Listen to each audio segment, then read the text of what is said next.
Hi dear viewers, myself YasTech and welcome to my YouTube channel, your go-to place for the tech-related videos. In this video, I am going to discuss a very fascinating and crucial topic in networking and data communication, which is known as guided media or network cables. Let me clear one thing, that there are two segments of this video. In first part, we are about to discuss guided media, while in second part, the unguided media will be discussed and will be uploaded soon. Before starting this video, please don't forget to like, subscribe and hit the bell icon so you never miss any update. In this digital world, every email we send, every video we stream and every message we deliver depends upon one crucial element, which is known as communication media. The communication media are the channel through which the data travels from one device to another inside the network. Think of them as the highways that connect computers, servers, routers and any other devices. So first we are going to understand what is communication media. The communication media refers to the physical path or channel through which data travels in a network. In other words, it is the medium that carries the signal from one device to another so they can share information or data. There are two main types of communication media: guided media and unguided media. The guided media is also known as bounded media or wired media, while the unguided media is also known as unbounded media or wireless media. So, in wired media, we will be discussing different kind of cables like crystal pair cable, coaxial cable, fiber optic cables. While in wireless media, we will be discussing Wi-Fi, Bluetooth, infrared, radio waves, microwaves, and satellite communication. In this section, we are going to discuss the first category of guided media, which is known as twisted pair cable. This is the most commonly used cable in the local area networks. It is the cable that you plug into your Wi-Fi router. It is consisted of two insulated copper wires which are twisted together. The major purpose of twisting the cable is that it helps in reducing the interference. There are total 8 wires or 4 pairs in this cable. The entire cable is wrapped into an insulated plastic jacket. The twisted pair cable can be divided into two types. The first one is called unshielded twisted pair cable or UTP cable, while the second one is known as shielded twisted pair cable or STP cable. The first category of twisted pair cable is known as UTP, which is also known as unshielded twisted pair cable. This is known as a very common cable which is used in Ethernet networks. This cable has no shielding effect. If you talk about the cost of this cable, then it can be considered as the most cost-effective cable among all the wired media. The good thing about this sort of cable is that it is very flexible. Similarly, the installation is easy. You can easily connect the connector at both ends of the cable with the help of clamping tools. This cable is plugged into the computer or other devices with the help of RJ45 connector. When we talk about the UTP cable or unshielded twisted pair cable, then we are talking about the most widely used type of cable in the computer network. These cables come in the different categories, often called CAT cables, and each category supports different speeds and performance levels. In this section, we are going to discuss the various limitations of UTP cable.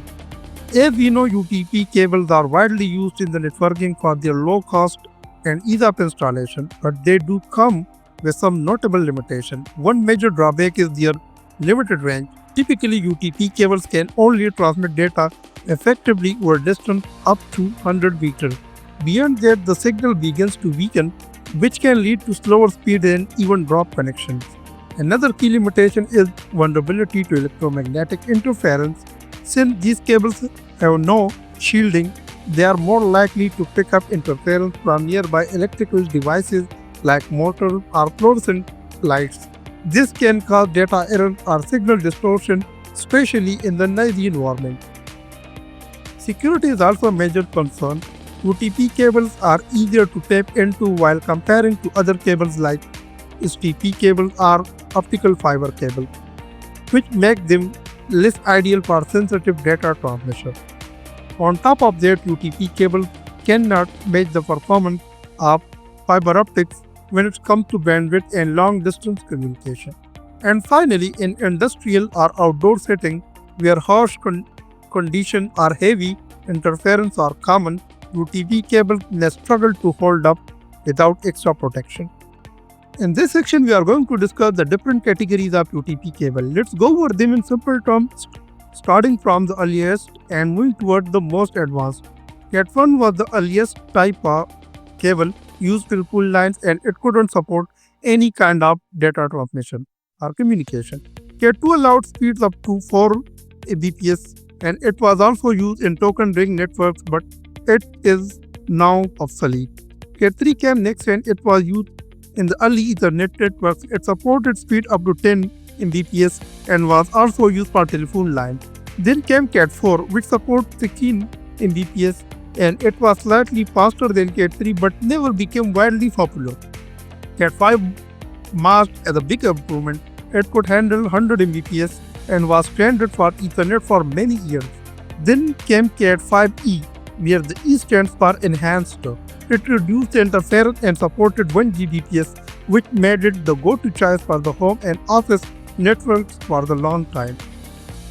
Cat 6 cable took things further. It could also handle gigabit speed over 100 meters and even 10 gigabits per second, but only up to 55 meters. It is widely used in business networks. Cat 6a, the augmented version, supported 10 gigabits per second over the full 100 meters and became common in high-performance setups. Then came Cat 7, which also supports 10 gigabit speeds but with better construction and shielding. It is typically used in data centers or multimedia environments. Finally, we have Cat 8, the latest and fastest category. It supports 40 gigabits per second but only over short distances, up to 30 meters. It is used in server rooms and high-speed data centers. In this section, we are about to discuss the STP cable, which is another category of twisted pair cable. STP cables have additional layer of metal shielding around each twisted pair or around all the pairs together. This cable helps to protect signal from interference and is ideal for the industrial areas or locations where there is a lot of electrical lines. In many STP cables, the grounding is done through what is called a drain wire. The drain wire is a bare or thin copper wire that runs along the foil or beaded shield inside the cable. Its job is simple but very important. It provides low resistance path to ground for any electrical noise or interference that shield picks up. Think of the shield as the umbrella that catches the rain and the drain wire as the pipe that carries that water safely away. When you properly connect the drain wire to the ground point, like a grounded patch panel or network device, it allows the shielding to work effectively by diverting the electromagnetic interference away from your data signals. But STP is more expensive, thicker and harder to install, and if the shielding is not grounded properly, it can actually cause more problems. In this section, we are going to discuss the differences between UTP and STP cable. When choosing cables for the network, we often hear about UTP and STP cable. Both are the types of twisted pair cable, but they have important differences. Let's explore them in simple terms. First, there is difference in their look and structure. As we can see in the looks of both cables, STP looks more protected and shielded than UTP cable. UTP cable, which stands for unshielded twisted pair cable, is the most commonly used cable type. Let's break down the differences between UTP and STP cable by looking at each important feature one by one. The first one is called shielding. This is the most obvious difference in their construction. UTP cables have additional shielding, just pairs of wire twisted together to reduce interference. In contrast, STP cables come with metallic shields such as foil or beaded mesh wrapped around the wire pairs or the entire cable. This added layer helps block the external noise and interference. The second comparison can be made based on the data rates. Both STP-UTP cable can support high data speed.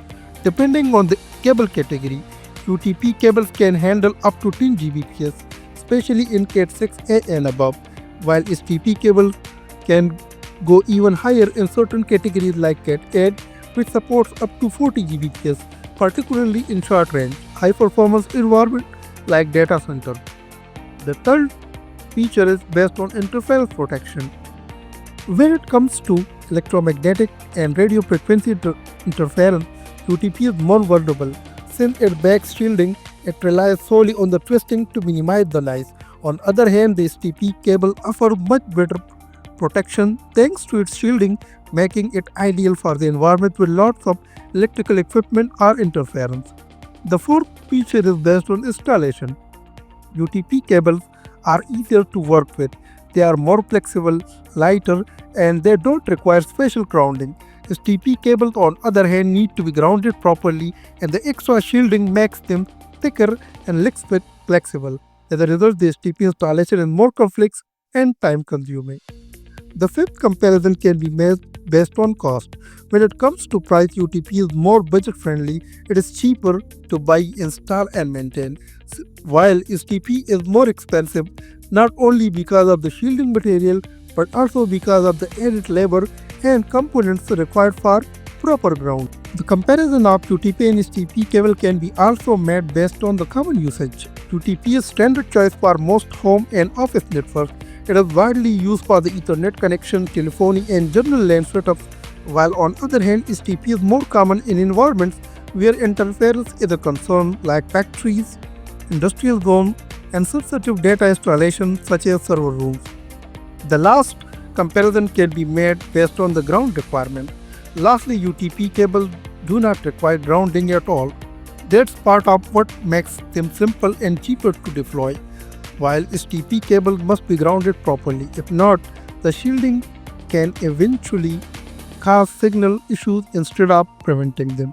Let's quickly wrap it up. Choose UTP for affordability and ease in clean environments, while choose STP for reliability in high interference or mission-critical setups. Understanding these differences help you to ensure your network performs efficiently and reliably based on your specific needs. Thanks for watching. I hope this video will help you to understand the differences between UTP and STP cable. If you found this video helpful, don't forget to like, share, and subscribe for more tech and network related content. Drop your question or thoughts in the comments. I would love to hear from you. Until next time, stay connected and stay curious.